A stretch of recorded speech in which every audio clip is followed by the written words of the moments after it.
Hey, it's Chip. If you've been listening to this podcast for the past year, you've probably heard other folks mention the name Derf Hopsecger. That's because Derf has been playing in Erie since the late 1960s, and he's sort of that go-to guy if you need a bass player. Although he's well known for being a piano player, and he also plays a little harpsichord, so I think Derf can play a lot of different instruments.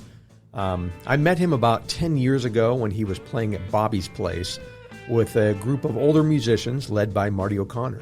Now, some of the guys in that band eventually formed the Fabulous Leftovers, the band that plays at the monthly music night that I coordinate in conjunction with my sponsor, the JPT Foundation. Derf also is housing all of the original master tapes from Keith Pacheco's old TRS studio. You can hear more about that in the John Mazza episode from last season. So, with him knowing everyone in town and a lot of folks mentioning him on this podcast, I figured it was about time to have him as a guest. So, here's episode 24 featuring Derf Hopsecger. Derf Hopsecger, thank you for being on the Erie Music History Podcast. Thanks for asking me. You and I met a couple years ago. I think we met at Bobby's Place. Yes. Right? Yeah. You were playing with the Unprofessionals, a.k.a. Marty O'Connor and Friends, right? Yes. Yep. We just established that you are 68 years old and that you are super popular on this podcast because everybody seems to mention your name. It's that whole Derf thing. What is the deal with Derf? Like, we talked a little bit about this. There's 4 Derfs in town? Derf is Fred backwards. Right. I was going to be named after my grandfather, Fred. Okay. And then my mother and dad heard on, to tell the truth, what's my line? Somebody named Derf. Honey, wouldn't that be fun? So I ended up with Derf for real. Huh. There was a bass player in Erie, Derf McKeaton, Right. who a couple years older than me, but same story. His grandfather was Fred. He is a real Derf. Okay. He played in C.J. Bry. Yeah, he was in C.J. Bry with John Novell and John Ems. Yep. And then there is a gentleman named Paul Frederick Sieber, who I believe is vice president maybe of McCarty Printing. That's the one I know. And that's his nickname. Yeah. So, we still accept him into our small, So there were unique group. But there were 3 of you. But 2 real Derfs. 2 real Derfs. Yeah. I obviously know you as a bass player, but I also know that you play piano. You have a harpsichord at your house. Yes. Thanks to you, I know how to move a piano, put it on its side like an elephant or whatever you told me. Yep. What else do you play? Do you play regular guitar? I have played regular guitar in public. Okay. I started on clarinet. Oh. And I guess actually the first thing I did, I got in a church choir. I mean, I was in a junior church choir as a boy, like 3rd grade. Oh, okay. And then no instruments yet. No instruments yet. Okay. So singing was the first thing I did. All right. Then you're in grade school and they, 5th grade, you can get something. So I ended up with a clarinet. You and me both. Yep. We're 2 bass players who started as clarinets. Yeah. Where'd you go to school? Where were you? I was on the east side, 24th and East Avenue, so I went to McKinley. McKinley? Okay. Down at 23rd and East Avenue there. And clarinet just didn't, I like to sing, so it kind of didn't agree with me. Right. Yeah. Yeah. So. Well, what then leads you to what? What instrument after clarinet? After clarinet came guitar. Oh. I wanted to do something. The clarinet's collecting dust in the closet. Right. So my mother got me 10 guitar lessons and a rental guitar that had action, horrendous action. Yeah, right. And then the deal was there was a little shop, Hillbrook Music, was on the corner of 26th and Brandis. Okay. And it was Max was the father and Michael was his son, so a few years older than me. Yeah, right. But that was the deal. I could walk, 3 blocks to my lesson if I needed to. And so I started out with 10 lessons. And you're how old? That was 8th grade. Okay, all right. Yes, I'm like, 13, 14. 10 lessons on a funky guitar. Then crazy action. Yeah. Then I got a $35 harmony guitar, which was really, I wish I still had it. Oh, yeah. It was a nice guitar. Right. Yeah. And kind of went on from there. There are probably a bunch of people in this town that know you from playing piano at the Hilton back in the day. Yeah. So how do you go from guitar? But even more people, of course, know you as being a bass player. Right. But how do you go? Yeah, depending when you met me is what you think I do. Yeah, I right. guess I'll put it that way. I was playing in a top 40 band. Playing what? Playing bass. You're playing bass. I'm playing bass in, at the time, it would have been Silverlight, turned into Nightfall at some point. Right. And then, I'm starting to double on keyboards, and Chuck Leone and John Carroll and Ron Guzik and John Novella, and those guys are real keyboard players, I'd say, at that point. Right. But on the other hand, I could play a bass part and do a string line. Okay. All right. So I had an ARP Omni in the day and a Micro Moog. Yeah. And so I was doing that. Well, just the disco things were just getting too much for me. Chuck Leone had given his notice.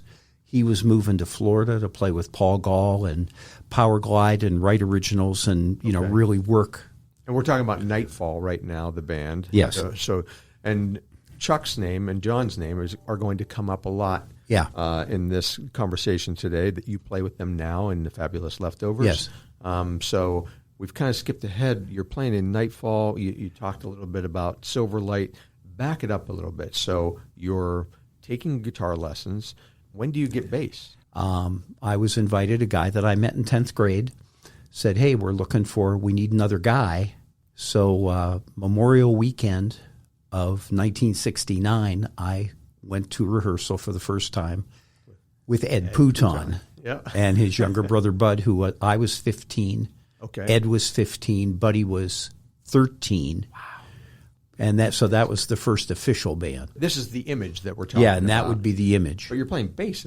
I'm playing guitar. At first you're playing guitar? Yeah, really? I'm playing a really lovely, I think it was made out of plaster of Paris. Then at some point, we really need a bass player. Yeah. The keyboard player had a little Farfisa. He's playing left-hand bass, right-hand keyboard. We really need a bass player. Yeah. And Christmas of 1969, I got some money for Christmas, and look, there's an ad in the paper. Sears looks like a Hofner, but it's not. Yep. A used Sears guitar and Sears amp, and it was only like a block from my house. Oh yeah, downtown, the old Sears. Yeah. So no, I bought it from this guy on 25th Street. Oh, okay. So here, I could go over and get it, and I remember pushing it back through the snow, like over 25th Street, and down East Avenue. So I got this used Sears bass and bass amp. Yeah, right. Yeah. So then, obviously, speaking of equipment, there's that famous ad for your band, The Image, from Markham. Or Osiki's in West Plaza. Yeah, and it was like, be like The Image and have this really cool equipment. Did they give you equipment to use? Or? No, it was a photo op. It was? Yeah. Okay. Yeah, they're one of their advertising ideas. Yeah. But they would have bands play in the parking lot of West Plaza. Oh, right. And part of that, advertising that and stuff like that, so here, whoever it might have been, you got to stand in front of whatever was there in the store and, got an ad in the paper and got to play in the parking lot. And, where did you go to play when you were that young? 16? Right. Yeah. Yeah. Yeah. So I've seen pictures of Paul Eisert and Lincoln playing in that parking lot. So that was the same situation. Yep. Oh, interesting. Okay.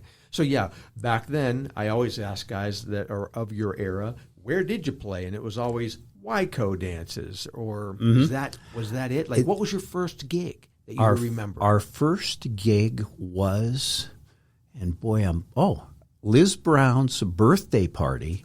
Michael Brown was the guy who had an art gallery down on 9th Street, I believe. 9th, yeah. Right. Yep. And it was his daughter's birthday, and our keyboard player's sister was friends with her, blah, blah, blah.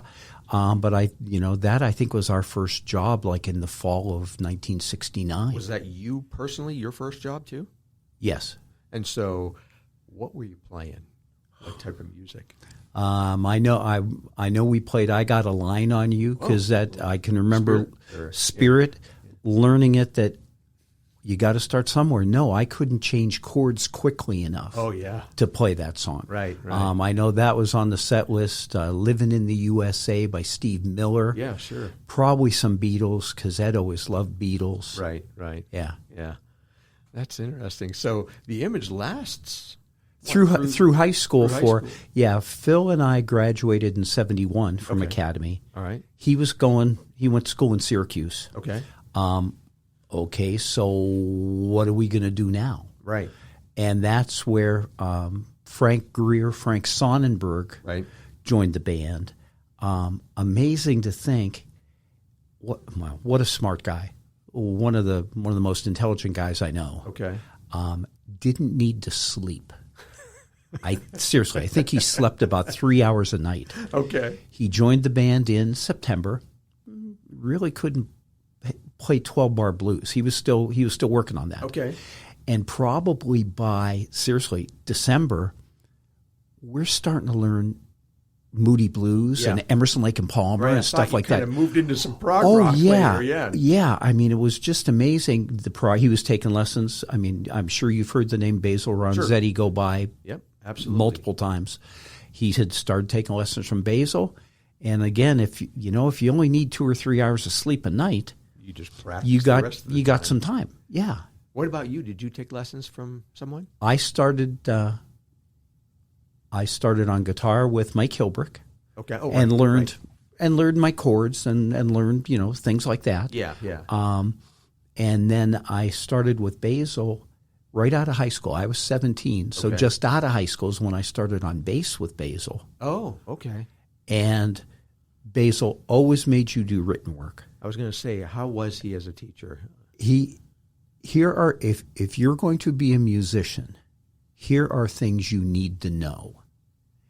And you go, I'm playing in a band that does, pop music. 3-chord rock now. Do I really need to learn all of my modal scales? Yeah. Do I really need to know, diminished scale applications to dominant 7th chords? Or, trust me, if you're going to play, you need to know this stuff. Right. And gradually my lessons went from bass and written things to kind of half bass, half piano. Okay. And then further into just piano. Just piano. Did you have a piano at home? Or? Yeah, we had, it was an old upright. I lived, my mother and I lived with my grandparents. Okay. So there was an old upright that I think came with the house in 36. Yeah. And she obviously was musically inclined. My mother couldn't carry a tune to save her life. Okay, so it was just a piece of furniture there. Right. Got it. My grandmother apparently played as a young woman. I scarcely ever heard her play. Yeah. My dad was the guy who would go to the bar and there's an upright in the corner and he'd play for drinks. Okay. Yeah. I don't know if he ever took lessons. In his later life, after retirement, he took some lessons. Okay. And, but he could, what do you want to hear? And he could do it. He'd play tunes. So you are migrating, obviously, towards piano while you're in the Image still with Basil? Image ended, I guess I'd say, with us graduating from high school and then it turning over with new keyboard player. And then we added Al Smith, who's a reed player. Right. And Albert's tastes then brought in, I'd never heard King Crimson before. Whoa. That was early on. Albert didn't play Yes for me. Keith Fischecko played Yes for me. Oh. But that's where I first started hearing these other bands. Yeah. And being intrigued by other, whatever. So you have exposure to Keith at some point at Markham's. Yeah, through Ed Markham's when it was back on 11th and Peach. Because it's close by. Yeah, and he was a West Side guy. He was a McDowell guy, and so was Ed and Bud Pouton lived kind of by McDonald's on Peach Street. Yeah. But they lived just on the south side of Grandview. Right. So that's so Mill Creek.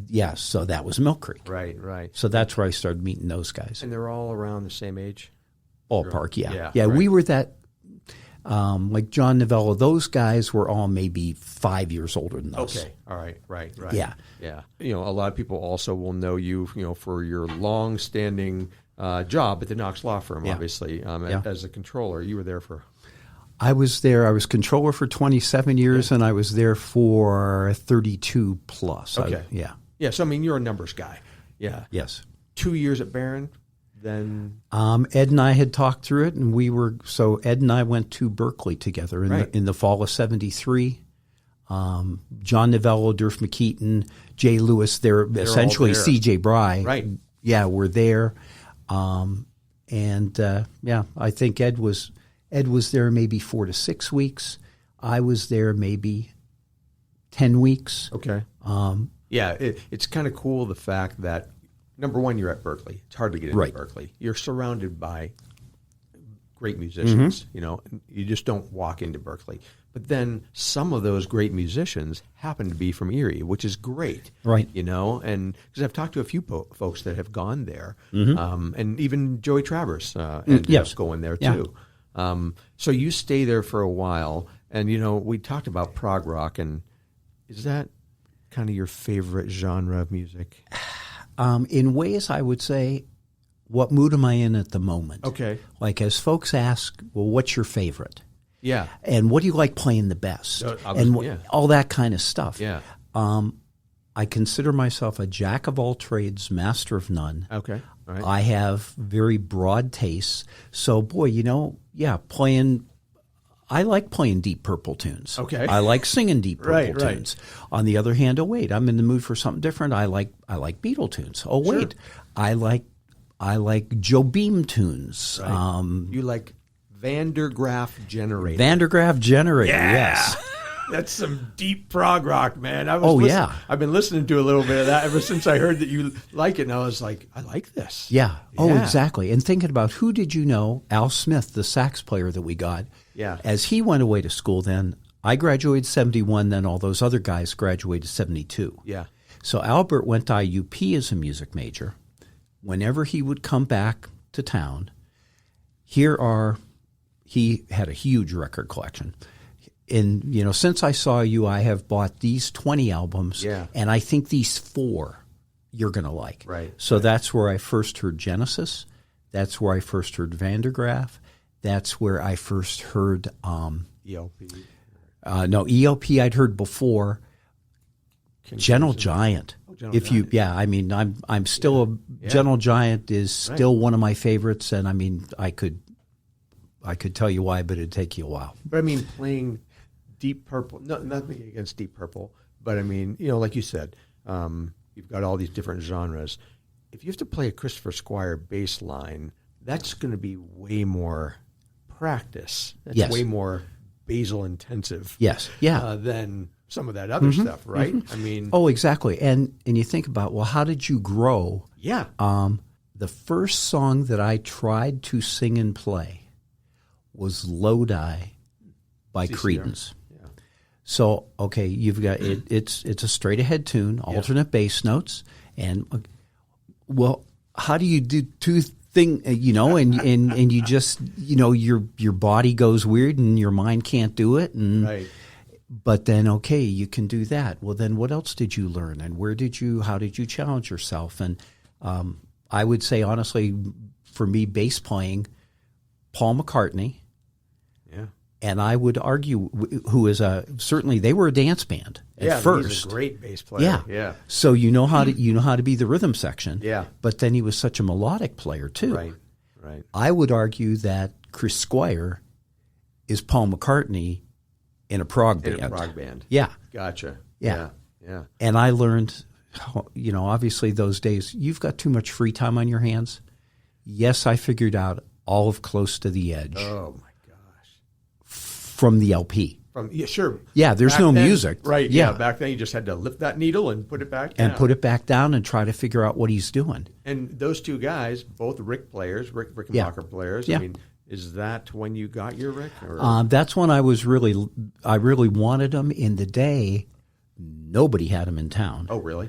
I can remember we were driving, probably it would have been fall of 72 maybe. Okay.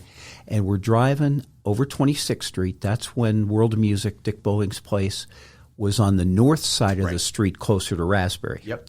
We're riding along, and there's a Rickenbacker bass in the window. It's the first time I've ever seen one. 4001. Yeah. Right. and way out of my price range. Sure. Anyway, but yeah, so somewhere that's what I always wanted. Later on, as I left school, I figured I had to get a job. I got a job playing with the Ron Seggi show here in town. Oh, okay. So I replaced, one of his Lou Urasevic, another wonderful bass player. Okay. He was leaving. They needed somebody new.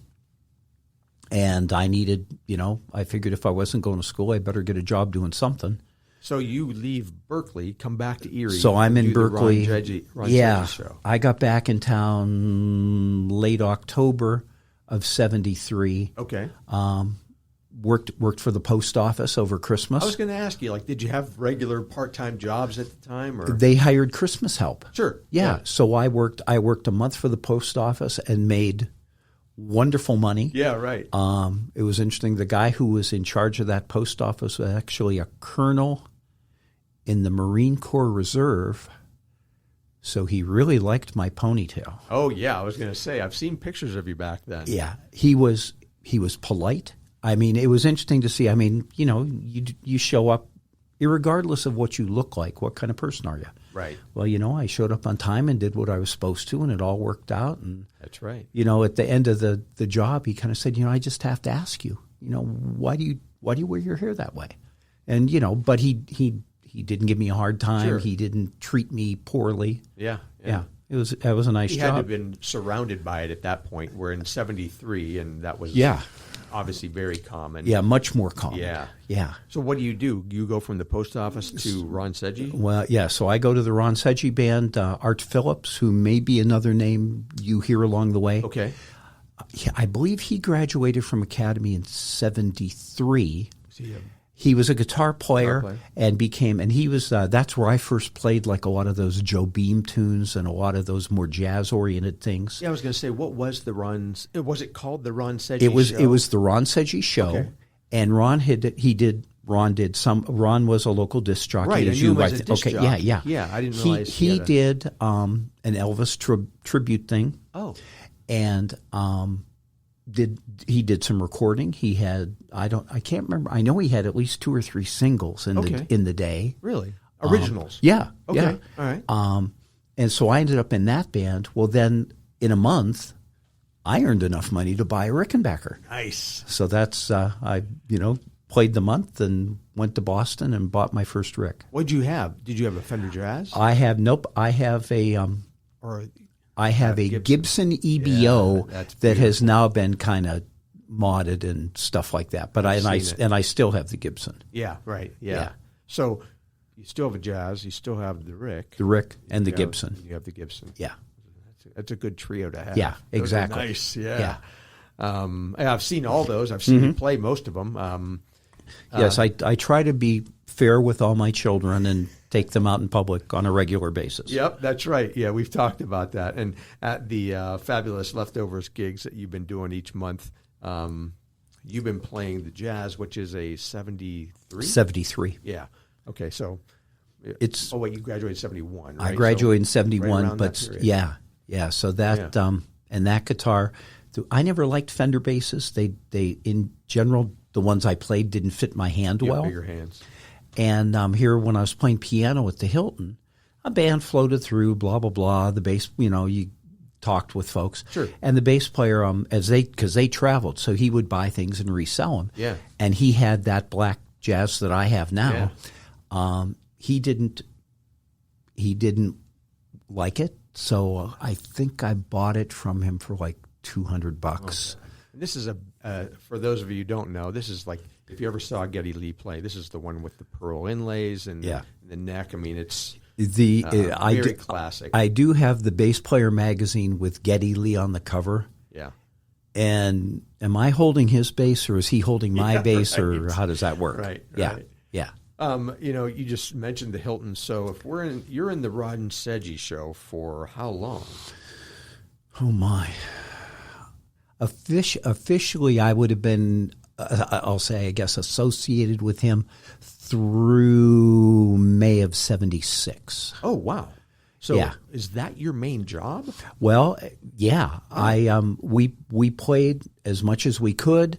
I all around. Yeah, supplemented. We played the old Holiday Inn at 18th and State there. We were the house band at the original Spartan Inn out there on Steritania. Which is the quality or whatever it is now. Right. And I ended up delivering flowers, kind of as a side thing for money. Right. Well, then, and people come, people go.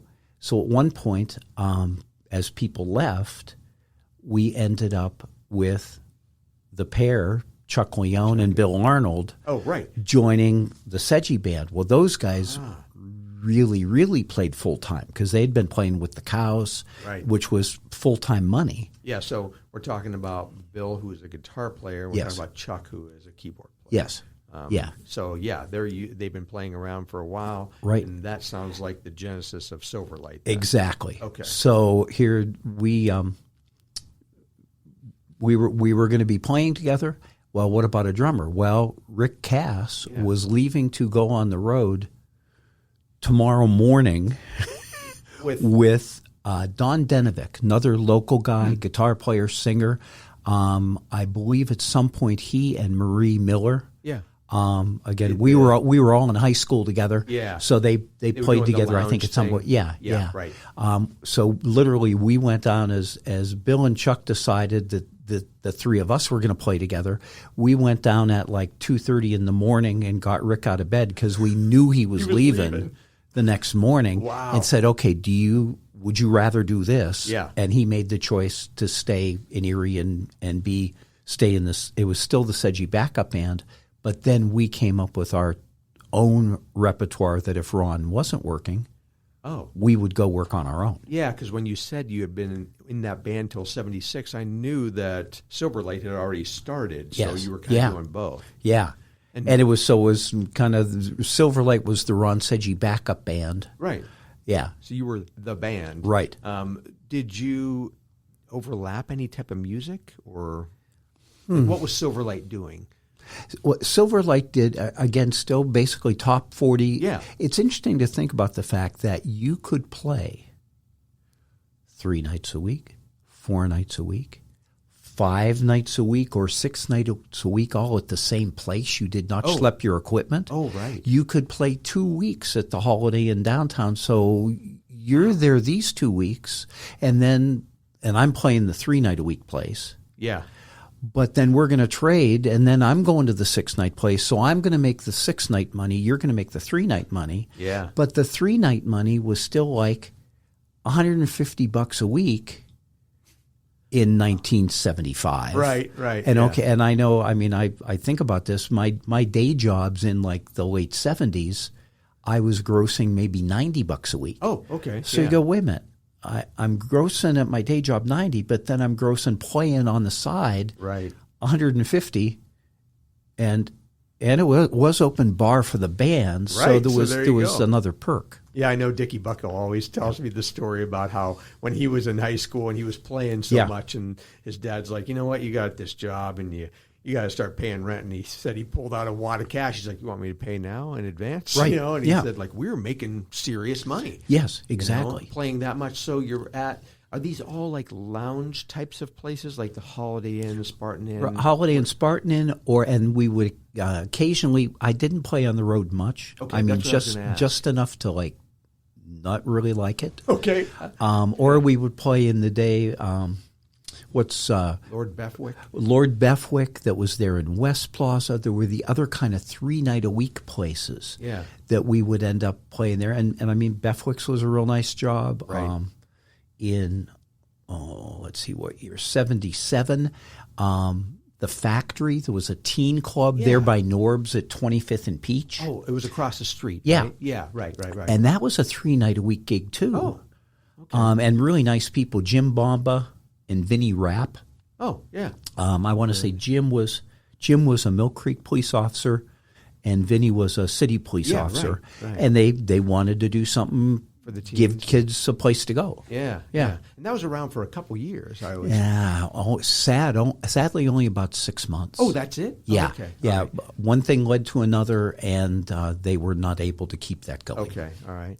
Well, a lot of those places obviously are gone these days. Was there anything back in the day, any place back in the day that you were like, I really like playing here, in town, like that you miss playing at? I guess thinking about it, Bethwick's was fun just because it was so casual. It was in the West Erie Plaza. Yeah, that was in the kind of the middle of West Erie Plaza. You remember how it kind of, if you were going from 8th Street. Yep. Yeah. You'd be walking along, and then there was kind of that little curve. Oh, right. And and then it went on towards 12th. Yeah. But it was sort of right at that little curve. Okay. And it was just a nice little place and nice bunch of people. I mean, honestly, Holiday Inns were fun to play too. Right. You never knew. And amazing to think. It always amazed me thinking about it now. It's Wednesday night, and you're here at I'm done at 1:30 a.m. That's what I was going to say. These are 10 to 2 gigs, Yeah, right? these are 9:30 to 1:30, 10 till 2. Right. So I'm personally done at 1:30 a.m. and leaving, and you're still sitting there. Yeah. And I know that you have to be to work at fill in the blank wherever, Right. tomorrow morning. Right. But it was common then. Exactly. That's yeah. why they had live music all over. Uh-huh. Yeah, totally different time. Right. Yeah. And thinking about a world, too, before mobile disc jockeys. Right. That's what everybody talks about. Yes. Yeah. Yeah. And back then, oftentimes what you wore was part of the whole band. And I'm referring to those Silverlight tuxedos that you guys Nice, had. eh? Very nice.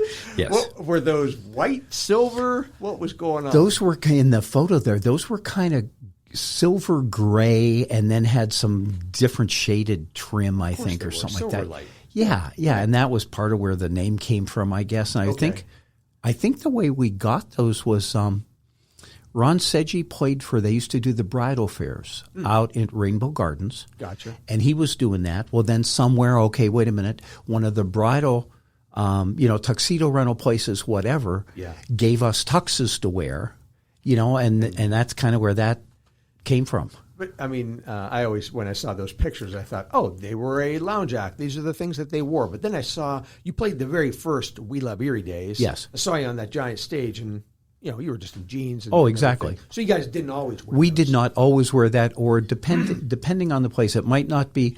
Certainly we had, it was the era. We had kind of off-white vested suits. Okay. We had blue vested suits. I think that was that. But then we had, and we would joke about it, we'd go out and buy, okay, we're going to buy matching shirts. So we're going to wear, black pants and we had our circle shirts and our Chinese shirts and our, that they all had a name. Sure. And maybe they weren't, I remember the circle shirts were identical, but the Chinese shirts, I had kind of a rose-colored one, and Bill had a blue one, and whatever. Right. I'd love to see you guys having that discussion of what you're going to wear. And What would you like to wear tonight? Yeah. And there's a socially unacceptable thing I can tell you about later. Okay. All right. We'll save that for the extras. Yeah. So Silverlight's around for a while. Yeah. Yeah. And you eventually, however you broke up, but then you eventually got back together and did some reunions, a few reunions. Well, there was we moved away. Yeah, we broke up for about a year, I think, and I'm trying to remember who the catalyst of that was. But May of '76, we went off to a job in Newburgh, New York, and that was going to be our last job. Bill was he ended up joining the Rocco Sisters, which was much more of a road band than us. Okay. Chuck ended up, I'm trying to think, he ended up joining Wave. Oh, really? He was in Wave. Yeah, he was one of the keyboard players in Wave for about a year. In the end, I decided I didn't want to play at that point, so I ended up working back in the day when 10th and State there was a record store. Record bar turned into record theater, and I worked there when it was record theater. When did the Hilton gig? Hilton gig then came. We're talking about you playing piano in the lounge. Yeah, that job started in August of '80. Oh, okay. So in the end, Silverlight was apart for about a year, and then one thing led to another, and we ended up playing together for a year. Okay. At one point, then we added John Carroll, the second keyboard player, which Bill wasn't fond of the direction the band was taking. So I went back and looked. I think that lasted for about 6 weeks. Oh, really? That we were a five-piece band. With two keyboards. Keyboards. Yeah. And I was doubling. Yeah. So it made for 3 keyboards, kind of. I think because when you move into that song that you just sent me from Nightfall, I mean, we're talking 2 mini Moogs, right? Yeah, two mini Moog. Chuck had, he had his organ, a clavinet, and the mini Moog. John had the Rhodes and the mini Moog. John had the Rhodes. I had a micro Moog and an ARP Omni. Right. Yeah. Yeah, that's a lot. That's a bunch of keyboards, and that just wasn't Bill's thing. How many Leslies are on stage? Chuck had 2. Chuck had 2. Oh yeah. Well, John didn't have any. John didn't have any. Okay, all right. But and we were starting to do more arranged things. We liked Gino Vanelli. Oh. So we were starting to learn those tunes, and those kind of things.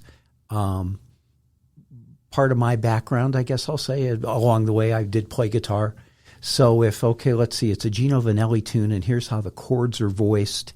As a guitar player, you need to voice your chords this way to make it fit. You can't just play, a G6-9 chord or something like that. There's a way to play it. Yeah. And that just wasn't Bill's thing. Gotcha. So that's when Bill made a choice, and he moved out west. Right.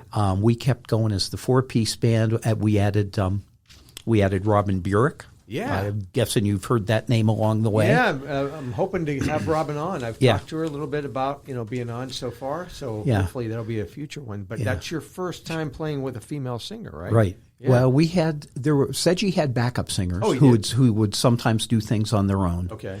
And with Robin, I mean, she was a sweet, I believe, 19-year-old girl when she met us. Was this her first? Yeah, that was her. I don't know if she had ever sung in a band or sung in public before. Okay.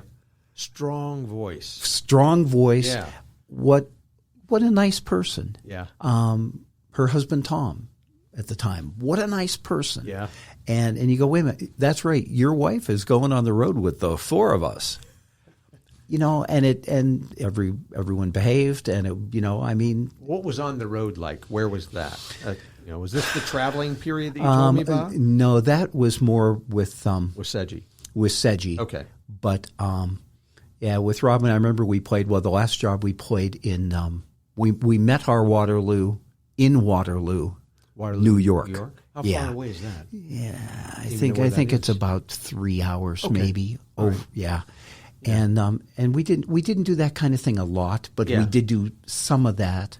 I'm trying to think if she was with us because Dennis. That was back in the day when Dennis Cohen was booking bands, and he would send, pre-Pulse. It was before the Pulse. The Pulse, and I'm trying to think the Nobodies. Oh, is that what they were called? They might have been the Nobodies or the Fabulous Nobodies. But the Burger Boys. Yeah, but the two Burgers, Marty Lee and Jeff Toonclair. Yeah. Right. Okay. Yeah. But we would get sent to a lot of the same places. There was a Holiday Inn in New Philadelphia, Ohio. Okay. The Twin Cities of New Philadelphia and Dover. Okay. And there can be a story there if you want of the middle of the night when Chuck Leone and I had to go to the police station to identify people. Oh, who were those people? Oh, man. It was a stupid Thursday night. And it was a ladies' night, so obviously folks have certain motivations. Absolutely. And there was one guy who got particularly drunk and stupid, which can't figure why, but women found him unattractive. Right. And so he started harassing Chuck. Okay. And as one thing led to another, we're doing, it's getting close to the end of the night. Maybe we're doing, well, here apparently, I don't know if he pushed Chuck or grabbed his butt or what he did. He did something. Yeah. So something's going on when Chuck jumps off the stage. Yeah. Okay. Hello, dude. Yeah. Calm guy until you tick him off. Right. And there's words. Well, in the end, Chuck leaves the room. Okay, so obviously the band is done for the night. For sure. And this guy was continuing to be stupid. And Robin's in the band? I believe so, yeah. Okay. All right. So then, okay, fine. Now, finally, all the people leave. We go to our room. So this is not. This is a Holiday Inn. Yeah, so this is a Holiday Inn. A few days. Yeah. Okay, gotcha. And so we get to the room. Okay, you're done working. I know I popped the cork on a bottle of wine. Yep. So I don't know, maybe about 3:30, the phone rings. This is Officer so-and-so from the New Philadelphia Police Department, and we understand there was kind of an incident at the hotel tonight. We have some people in custody. Could you come down and identify people? Oh. I guess. Now, I'm thinking you're pretty desperate if you're asking the musicians. Yeah, the band. To come identify people. Right. But anyway. So I get Chuck, and we get dressed and head down, downtown to the police station. And as you walk in, and, anything you might have seen, boy, what year is this? 1978, maybe? Okay. Everything you've seen on TV, obviously, there's like a two-way mirror, and you can, scrap that idea. You're in a small town. Just a window. No, there's a door okay. that we end up walking into a room, and there's a whole bunch of people. I mean, there's women, there's men, there's a baby, there's a bunch of folks. So as we walk in, and this guy says, I know him. He's the drummer. Yeah. To which I responded, I know him, and I'm the bass player. Right. So here apparently what happened is people are leaving, and this one guy in particular was kind of grumpy that he was leaving by himself. Well, words were said and stuff happened, and somebody's husband was there to pick her up, and shots were fired. And so they've got all these people, at the station that need sorted out. And Chuck and I are the ones who have to give us, so I could have brought that for you. I still remember the little 4-part triplicate forms. Oh yeah. Yeah, right. I still have my share of the little triplicate form of my my description of what went on that night. Well, I always like to ask people on the podcast some of your most memorable gigs. That would have probably ranked up there. Oh yeah. Yeah. Oh yeah. So Robin's in the band for a little while in Nightfall. How long does Nightfall hang around? Well, kind of we make it through. Sadly, Robin, we only continued playing with Robin, 3-4 months maybe. Oh, okay. And then that was when Paul Gall was in Florida. Paul and Chuck had been friends decades. Right. And they needed a keyboard player, and Chuck was, thinking about what he wanted to do. And his choice was he moved to Florida. And this was much more of a rock band, writing originals, shopping their originals, recording their originals, that kind of stuff.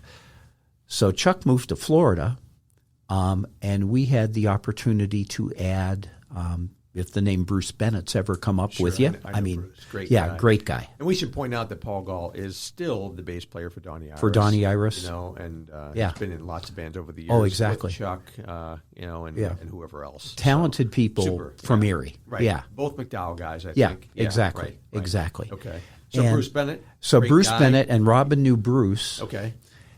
And I remember thinking, I just turned 25. Okay. I said, I think I want to do something different. So thank you, but I'm not doing that. Yeah. And I took out a bank loan. Oh. I'm living with Keith on 29th and Raspberry. Right. That's right, at the first studio. Yeah. Right. And I took out a loan to stay home and seriously practice piano. Oh, wow. That's quite a loan. Who gave you that loan? Keith's dad. Well, it actually was Security People's Bank. I was joking, but but it wasn't Keith's dad. Sure, I got you. All right. Yeah. But so I stayed home and I started I was taking lessons from Basil. Okay. And I started studying straight classical with Vienna Cucuzzi, who was the artist in residence out at Villa College. All right. And so I'm doing that. Well, then let's see what happens. A check from December, this is January, a check from December bounces. Well, the way that, now what do I know at this point? But, I learned. Yeah. Somewhere I had to make, it worked out that I personally had to make good for that. Okay. The band's broken up. Nobody has income. Yeah, right. Okay, so I did that. My first little Subaru engine blew up.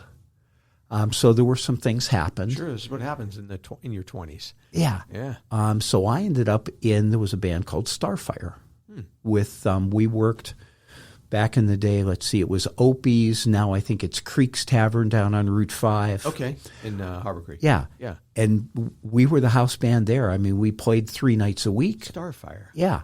And it was top 40. Yeah. So I ended up doing that for about a year, a little over a year. And then through a guy that I knew at the old Erie Hilton, we're thinking about putting in a piano player. Oh, okay. Would you like to audition? And the Hilton at that point is new. The Hilton is, that would have been, it might have been 2 or 3 years old. Right. It was That's very what I new. thought, yeah. And was it Billy's, or no, it wasn't Billy's. It wasn't first. Billy's yet. It was Hemingway's Lounge. Yes, right. And then the dining room was the Hunt Room. Oh, yeah, right. And these are the old days of tableside cooking, flaming meals, flaming desserts, stuff like that. Yeah, right. Yeah. Fancy. Yeah. So I went down with and did an interview, a demo tape. Huh. Now, I've never played solo. I've been playing side keyboard parts to Chuck and John. Yeah, right. I played a couple weddings maybe. Yeah. So for whatever reasons, they chose to hire me. Indeed, maybe part of it was I ended up buying an $800 used grand piano. Whoa. From Tony Manna, one of the tuners. And the other tuners, they'd have the Technicians Guild would get together and rebuild pianos and refine their skills. Yeah. So I was able to buy this piano for $800. That's a lot of money back then. Yes. For a guy who just took out a loan to learn how to play piano. Yes. Yeah.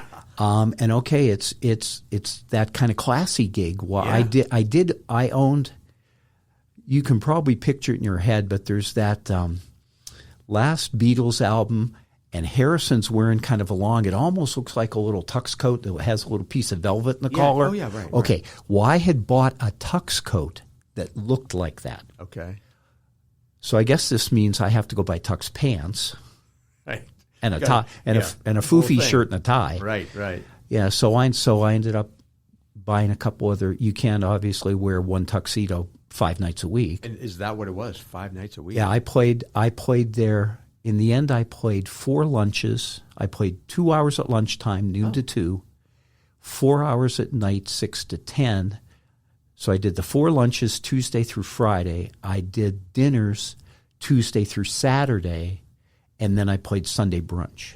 How was the money? I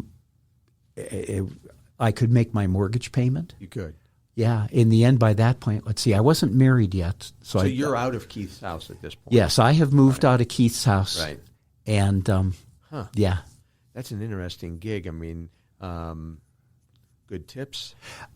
No. Ironically, most people are much more prone to buy you a drink. Oh, okay. All right. Even though, in the end, because they remodeled, they put in, it was a really the room is still there.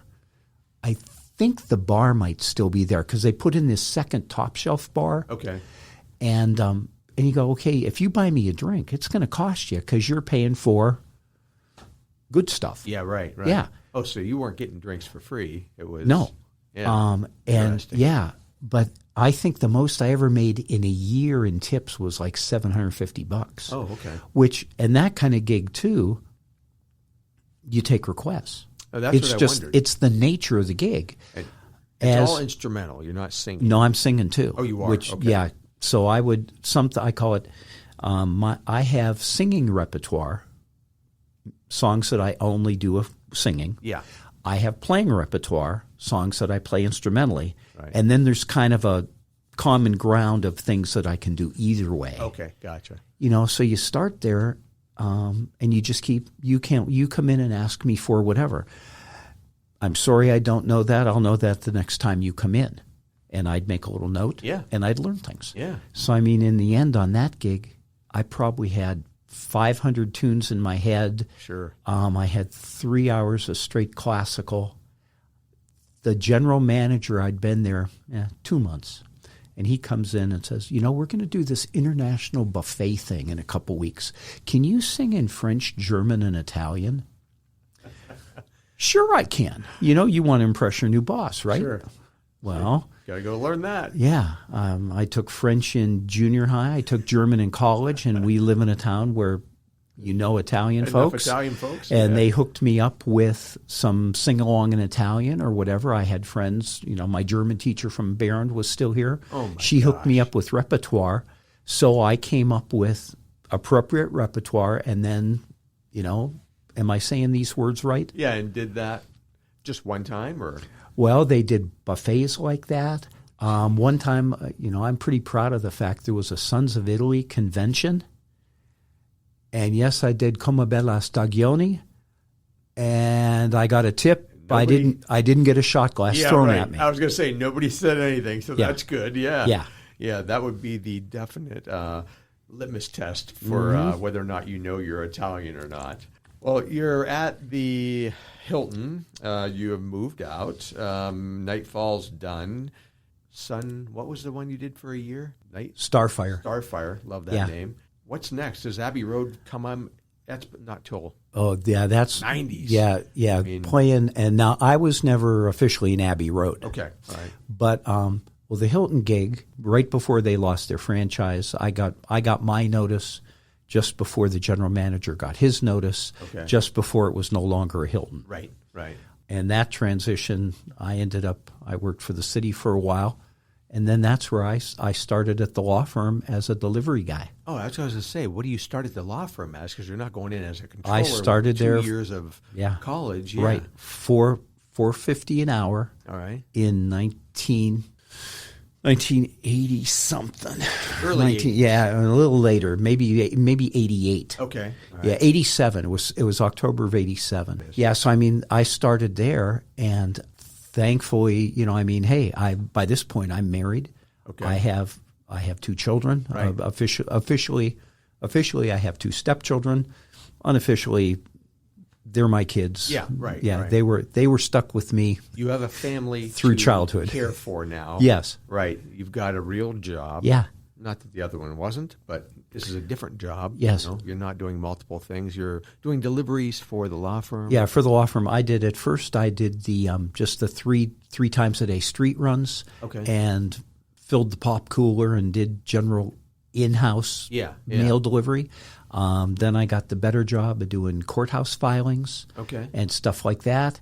And I thought, I was taking paralegal classes. Okay. All right. And so I was on the phone one day with Penn State Barron, and I thought, talking about the paralegal thing, and I thought, boy, maybe when I'm done, I'll get transferred to the registrar's office and find out about those credits from pushing 20 years ago. Right. And I found out that my 2 years of math major credits could be carried over, and even as a wanton teenager, I wasn't that much of a screw up. Okay. So I could go back to Barron. It took me 3 years then to finish an accounting degree. Cool. That I could work part-time at the law firm. Yeah. That I could play. At that point then, I was able to play at Erie Yacht Club. Piano. Okay. All right. 2 nights a week. All right. For 4.5 years. Oh, crap. Okay. So that's a nice little side job. Yeah. So there's another, where do you go to make $7,500 a night? Right. In 1988. And you're not in any formal band during this time period, and you're not playing bass. Right. Yeah, so, okay. Yeah. So there was a big period that you're just playing piano. Oh, exactly. Yeah. So I was just playing piano, and then thankfully it worked out at the law firm that I was hired when I graduated from Barron in 91. Okay.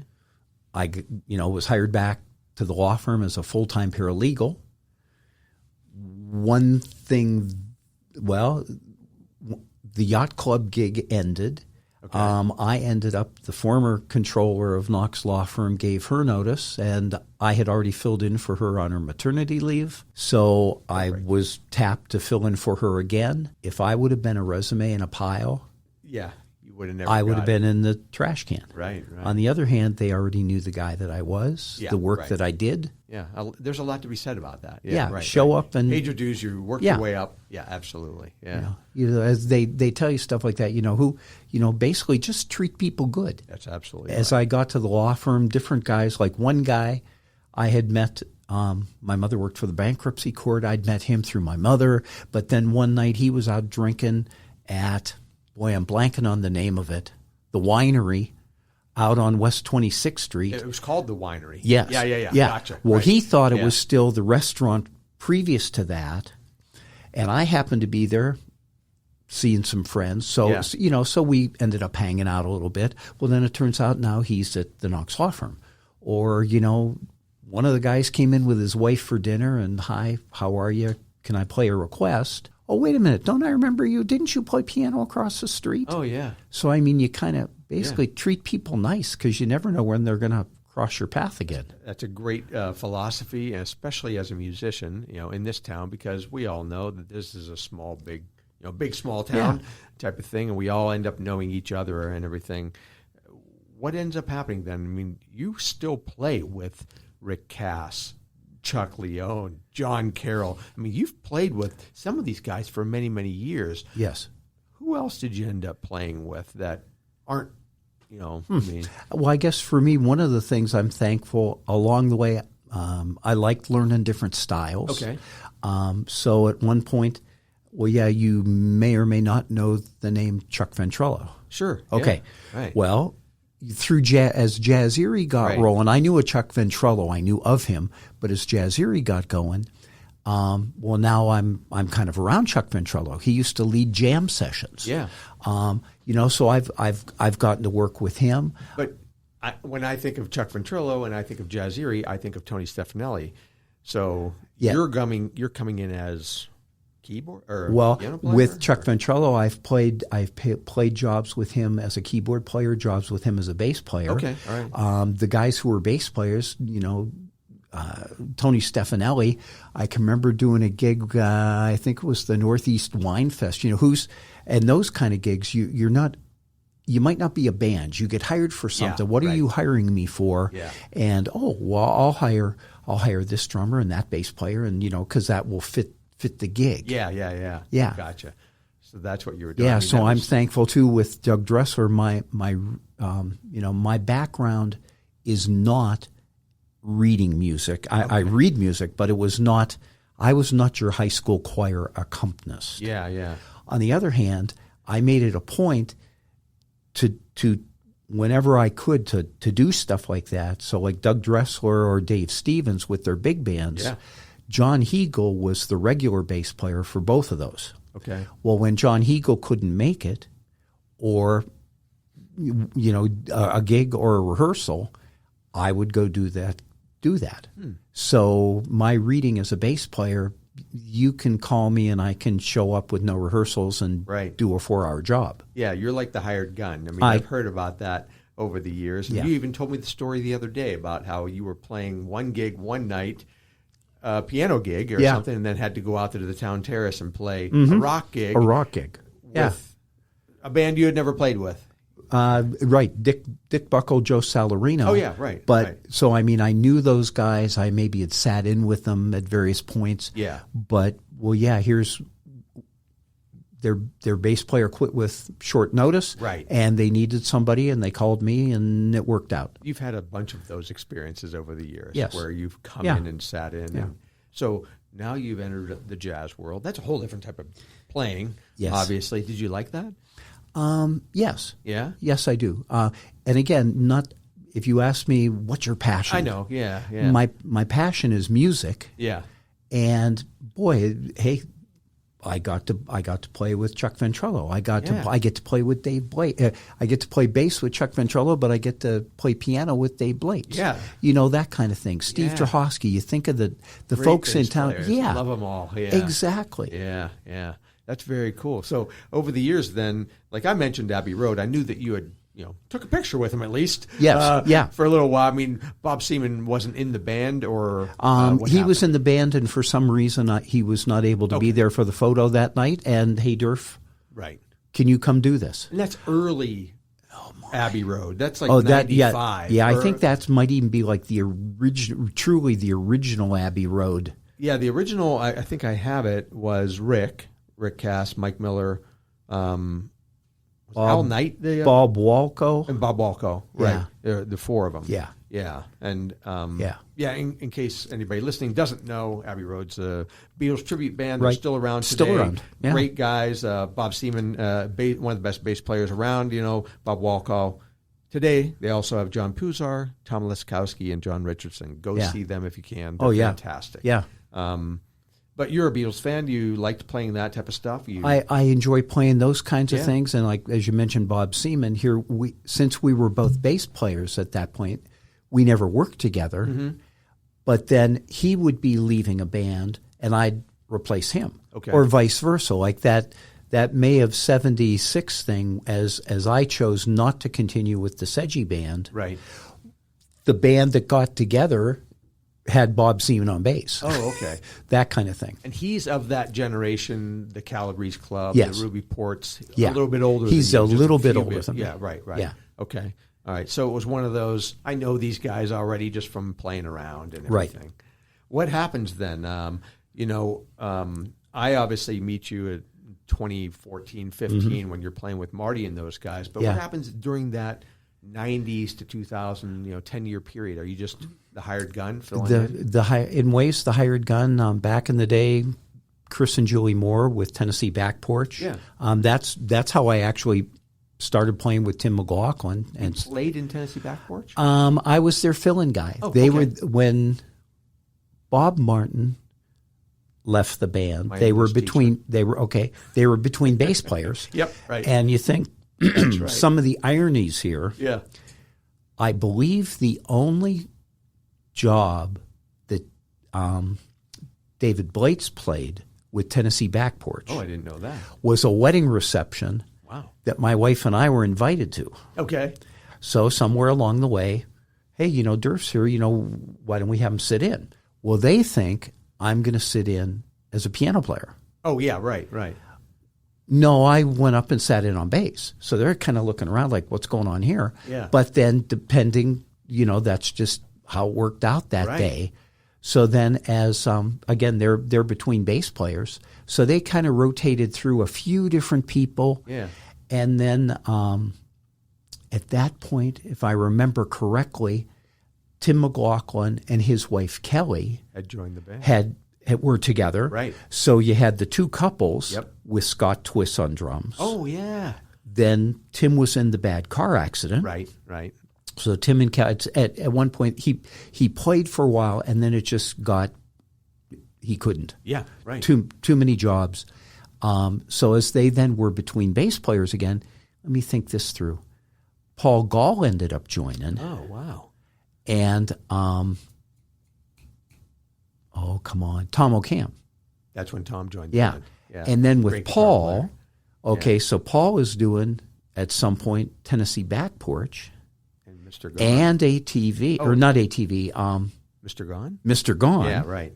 And Donnie Iris. So Paul's got three right. things going. Right. And now how do you work through, and how do you set your priorities? Yeah. Who do you say, I want you to. I like you, but if this comes up, I'm going to Pittsburgh to play with Donnie. Yeah, right. And Paul Gall and I wish, moments I wish I had on videotape. Paul and I got together for a back porch rehearsal. Paul and I have so much of the same experience. We were like two just giggly little kids, playing the parts together, and he's teaching me his harmony parts and stuff like that. And I'm pretty good with making notes for myself. And we started playing parts in octaves just because we could, that kind of stuff. Yeah. That is a fantastic band. Obviously, Chris and Julie have done a great job of keeping that band. And in case you don't know, the Tennessee Back Porch Chris and Julie Moore episode was in season 2. Mm-hmm. Really the longest running band in Erie. Yeah. Lots of folks in and out of that band. And you have touched upon so many classic musicians in this town. When you talk about Dave Blates, for example, as a bass player, I first see Dave when he is playing at the Bel Air. The Bel Air with Marty and Phil Popotnik. Right. Then you eventually start playing with Marty. How does that transpire? Let's think about that. Because that's a conglomeration of a lot of different people. Yeah.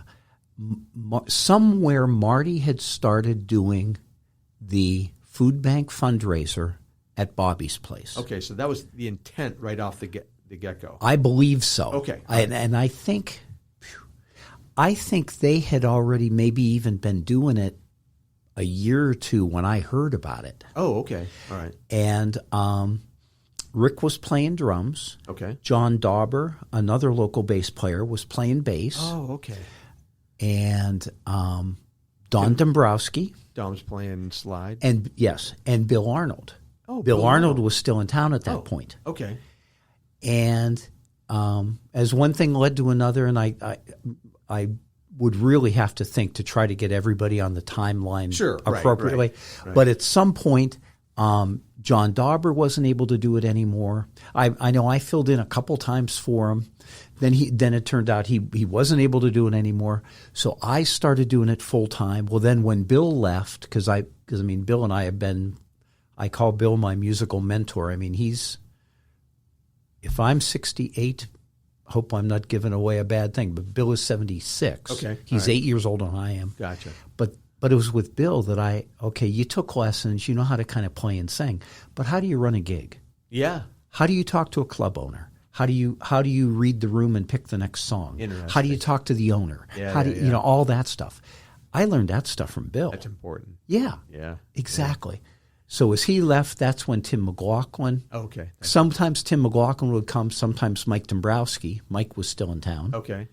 And then as it worked out, you know, the regulars were Rick, Marty, Chuck Leone started coming. That's right. I knew Chuck was there. And we're talking about a place called Bobby's Place. And if you don't know, I mean, I've lived here my whole life. I didn't know about it until back then. I mean, we're talking 16th and Raspberry, right? Or was it 16th or 18th and Cranberry? 18th and Cranberry. Yes. See, I knew him.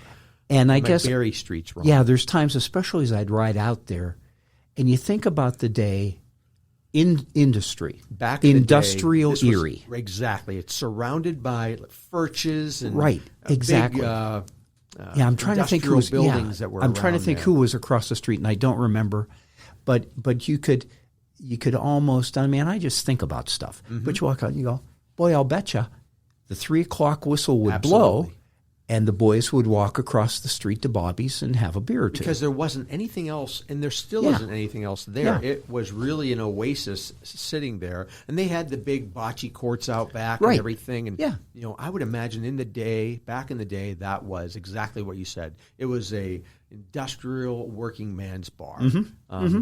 But over the years, I hadn't heard anything about it. I had never been there. Right. And then I hear this band, you know, Marty O'Connor and Friends.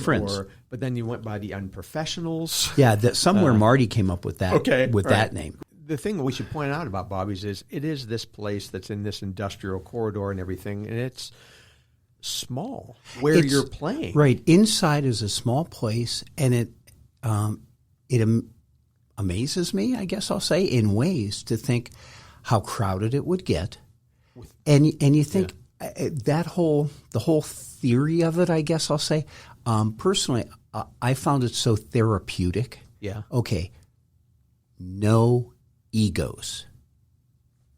Right. We're here to have some fun. Right. Nobody's getting paid. And with Marty, I don't know exactly how it got started, but okay, Marty was the leader. Marty's in charge. Yeah, Marty's in charge. Call him out. He'd start playing a tune. Yeah. You had to guess what tune it was. Right. You had to guess what key it's in. There are no charts. There's no nothing. Right. Which again, what a great learning experience. Yeah. And then with Marty as well. Okay, Marty knows all these rock tunes, but he had done the gig at Bel Air where he knew standards. He knew Jobim Bossa Nova tunes. You know, he did all kinds of different stuff. Right. Right. But no egos. We would we won more than we lost. Yeah. Yeah. And people had fun. You'd ask for something, and hey, if we can do it, we'll do it. Do you know enough of the lyrics to sing lead? Yeah. Great. I'll take the high part. Okay, right. You know, that kind of thing. And it was literally a pass the hat situation. Oh, exactly. Yeah. Exactly. And so over the years, And we're talking 2014, I think, to maybe 2017 when they finally closed, right? Mm-hmm. You guys raised $15,000. A whole bunch of money. Yeah. And you go, yeah, it just amazing, well, how kind people are. Right, right. And what is it? What all goes into make this little magic thing happen? Mm-hmm. You know, and yeah, just amazing. So people would come. They came regularly. You'd see, you know, there were a variety of folks who literally were there every week. Is that what it was, every week? We would play every other Wednesday. Okay, right. And that was the deal. And interesting to think about it. Well, yeah, we'd start about 7:30 and we'd quit about 10:30, and maybe we'd go longer depending who's there and what's going on and this and that. Right. And you know, it was just fun. Yeah. Honestly, for me, at that point too. Now I'm working at the law firm. Right. My day job is serious enough. Mm-hmm. I mean, as I first became controller and migrated into that, yes, I still played pretty regularly. On the other hand, let's see, the last time I played New Year's Eve was Y2K. Sure. Was not because I played that year with Tennessee Backporch. Okay, right. 99 to 2000. And because it just got to the point, you know what? It's a year-end close. Yeah, yeah. So I've got like way too much serious stuff going on. Right. And I learned, okay, doing a good thing is therapeutic, to use therapeutic again. Yeah. But doing too much of a good thing kind of just gets to be more work. I gotcha. Right. So I had to really pick and choose. I started keeping a month-at-a-glance calendar for December. Okay. And really picking and choosing, okay, you know what? No, I'm not taking any more jobs. Yeah. Because I know I'm going to be busy. Right. I have a responsibility here, and I don't want to screw it up. When do you retire? I left my job at Knox January 31st of 2020. Okay. Yeah. So at the beginning of 2020, so between 2017 and 2020, you're still doing, because Bobby's is closed, you're just doing the fill-in jobs wherever you can. Fill in where I can, and the things that somewhere I had things that turned into regular gigs. Right, right. PNC Bank always had a wonderful Christmas party that they would then take their clients to the Christmas Philharmonic Pops concert. Okay. And somehow that I'm not sure how many years I played that gig, but I played that gig for a number of years. Got it. And boy, I'd see lots of people I knew. Yeah. You know, I had a drink or two. I got paid. I was home by, you know, a little after 8. Yeah. Those are good gigs. Yeah. Absolutely. Yeah. And did the unprofessionals then, they kind of migrated to your house for a little while, right? Right. We still rehearse at my house. Still do. Okay. Yeah. Right. Yeah. That was part of the design. My wife and I have lived there about 20 years now. Okay. But yeah, the doorway that comes right in from the garage is extra wide, so you can move a Hammond organ in if you want to, or a piano, or a piano. Yeah. Right. Right. Yeah. So and there's space enough there that's where we rehearse. There's room. Rick stores his drums. Right. We have room for that. And you also store all of what's left over from TRS, as I pictured in the episode with John Mazza. Yeah. You know, you've been kind enough to have all of those old, everything from reel to reel to every type of tape to DAT to all that stuff. Yes. You know, if you're interested in what I'm talking about, look at the John Mazza episode page and you'll see Derf's Basement filled with all of that. And if you're a musician that recorded at TRS or Twang at any point in time, get a hold of Derf because he has your stuff. Yeah. The goal is that it amazes me that there still are people who don't know. Right. But somewhere as Keith's estate was settled and things like that, all the things needed to leave Keith's residence. Yep. And they came to my house. Yeah. So it just seems to me if people created these things, they should get back to their creators. Right, right. And, you know, that's my hope is to get as many of these things back to folks as can be done. So that brings us to current day because now you are part of the wonderful event that we put on each month with the Fabulous Leftovers, which are really the Unprofessionals with a few different guys. We've mentioned all their names today. We've got John Carroll and Chuck Leone on keyboards, you and Tim McLaughlin on guitar, and then, of course, Rick is back there. Yeah. You've been with Rick for a long time. I met Rick drums. When I was 20. Okay. We're gonna celebrate our 50th anniversary soon. That's awesome. That's awesome. And I'd encourage everybody out there listening to check that out. We're trying to have it every month. The first last Tuesday of the month, right. 6 o'clock. Right, 6 o'clock. The JPT Foundation that sponsors this podcast, they have generously given us their bingo hall up on West 38th Street. It's a great venue, nice stage, and it's only getting better each week. The Fabulous Leftovers are continuing the work that Marty and the Unprofessionals started with the donations to the Second Harvest Food Bank. Glad this is working out. Yeah. Well, thank you for being a part of this today. This was great. I'm glad. Thanks for having me. Just interesting to see the talents God gives you. Yeah. And where you can use them, how you can use them. We're glad you're using them the way you are, so I appreciate it. Thank you. Thanks, buddy. You betcha. All right. Hey, you know what I like to say at this part? Hit those like and subscribe buttons on your podcast app. Want to know where some of Derf's current bands are playing or where any local bands are playing? Check out Jack Stevenson's twomanhappyhour.com podcast. That's the number 2, manhappyhour.com. Special thanks to the JPT Foundation for their ongoing support, and thanks to all of our Patreon supporters also. I just added a new way to support the podcast via Venmo. If you go to the Erie Music History website, you can click on the Support the Podcast link at the top of the page. All right, enough about that. Talking about supporting things, go out and support some live music. I'm Chip Shell, and I want to thank you for listening to the Erie Music History Podcast.